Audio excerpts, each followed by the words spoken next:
शिवाय नमस्तुभ्यम। कल है 13 और 23 जुलाई है, दिन बुधवार है। तो अगर आप शिव मंदिर जाते हैं तो यह उपाय अवश्य कीजिएगा, क्योंकि बुधवार का दिन गणेश जी को समर्पित है और गणेश जी की कृपा बरसती है। साथ ही अगर आपकी बहुत दिनों से मनोकामना है नहीं पूर्ण हुई है तो नंदी के कानों में 3 शब्द जरूर बोलना, जो पूज्य गुरु जी श्री प्रदीप मिश्रा ने बताया है। शिव पुराण में वर्णित है कि इस 13 के दिन कांवरिया जल चढ़ाते हैं और इस दिन भोले बाबा भक्तों पर अपनी करुणा बरसाते हैं और नंदी जो भी कहते हैं वह भक्तों की मनोकामना पूरी करते हैं। तो नंदी के कानों में यह 3 शब्द अवश्य बोलिएगा। आइए सुनते हैं। प्लीज़ वीडियो अच्छा लगे तो कमेंट बॉक्स में जय नंदी, जय गणेश जी और भोले बाबा लिखना ना भूलिएगा, क्योंकि अगर आप भक्त हैं तो नाम लिखने का पुण्य फल भी प्राप्त होता है।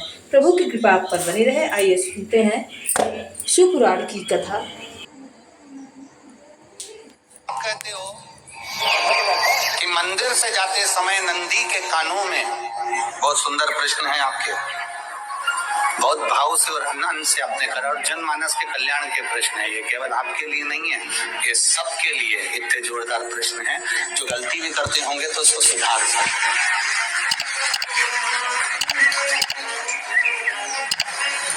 आपने कहा कि नंदी के कानों में कहना चाहिए।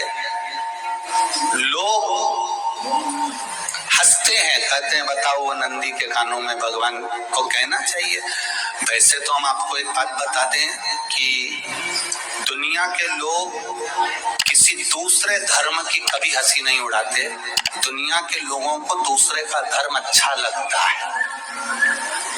दुनिया के लोग सबसे ज्यादा हंसी उड़ाते हैं तो हमारे सनातन धर्म की ही उड़ाते हैं, और जी खुद उड़ाते हैं, दूसरा उड़ाने वाला नहीं होता। दूर के ढोल हमें समझ में आते हैं, उसका धर्म हमें समझ में आ गया, उनका क्या है ऐसा है, आओ कुछ नहीं, उनके धर्म में ऐसा है। कितना आनंद हमें दूसरे के धर्म में लग रहा है और हमारा सनातन धर्म हमको बुरा लगता है। हमारे सनातन धर्म हमें बुरा लगने लगा। अरे भाई, लोग कहते हैं कि नंदी के कान में कहते हो, ये कोई हमारे पुराणों में या शास्त्रों में लिखा है? भगवती बहन साहू, आपको धन्यवाद देना चाहूंगा और एक बात कहना चाहूंगा।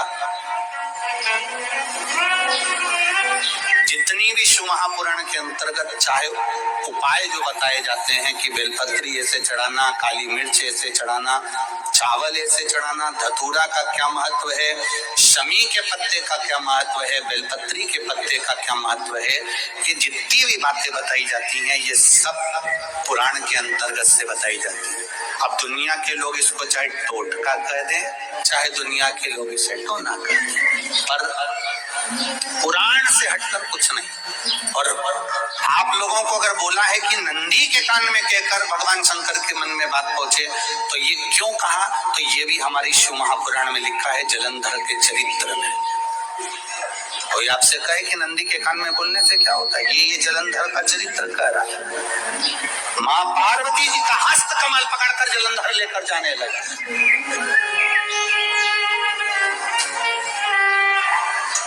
वृंदा तो पति लेकर जा रहा,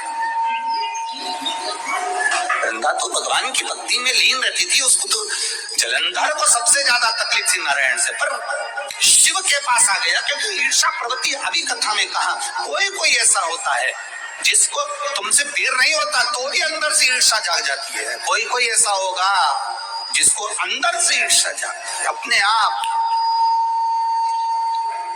आप अंदर से ईर्षा जाग, उसका कोई भी और ईर्षा जाग, भीतर से ईर्षा जाग। ना आप उससे मिले हो, ना कभी वो आप उसके सामने बैठे हो। कई लोग किसी ना किसी की बुराई करते हैं तो हम लोग पूछ भी लेते हैं, क्यों साहब उनसे मिलकर आए हो क्या तुम? कभी नहीं मिल किया, कभी उनका सामना हुआ नहीं हुआ, तो फिर बुराई क्यों कर रहा? एक ने कर दी थी इसलिए हमारे ध्यान में था तो हमने भी कर दी। लो, वो कुआं में डूब के मरेगा तो तू भी मरेगा का?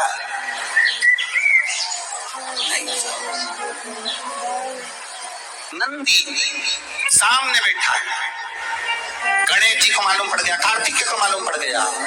माँ पार्वती जी का हस्त कमल जलंधर ने पकड़ लिया और लेकर चला।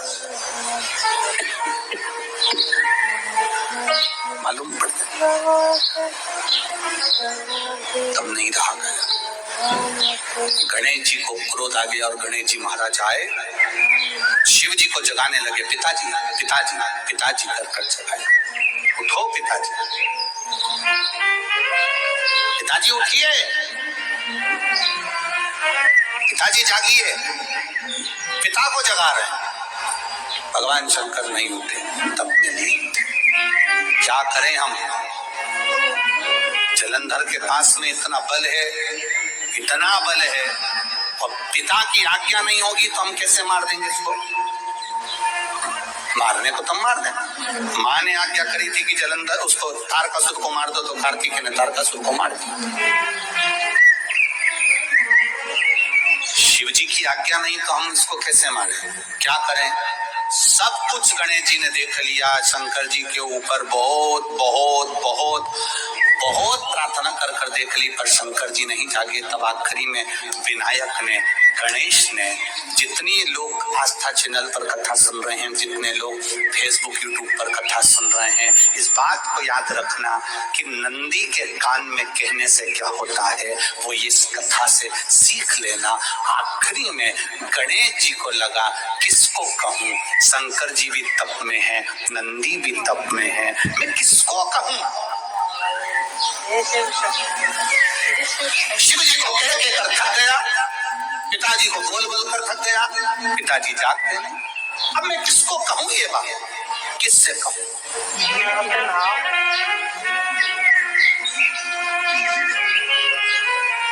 विनायक गए सीधे अब नंदी के पास। नंदी भी तप में लीन थे, शंकर जी की ओर मुख था, शंकर जी की ओर मुख था। गए और जाकर तुरंत विनायक ने नंदी के कानों में जाकर कहा, नंदीश्वर, मैया का हाथ पकड़कर जलंधर लेकर जा रहा है, पिताजी तप में लीन है, कृपा करिए ना। बस केवल नंदी के कान में कहा, गणेश जी दूर हट गए। नंदी के कान में कहा, शंकर जी के नेत्र खुल गए, शिव जी के नेत्र खुल गए। ध्यान देना जरा, इस शिव महापुराण की, आशुतोष शिव महापुराण की कथा, जो कथा यहाँ कही जा रही है, ये कथा पहले के चरित्रों में सुनने को नहीं मिली होगी। जरा ध्यान देना इस संवाद पर।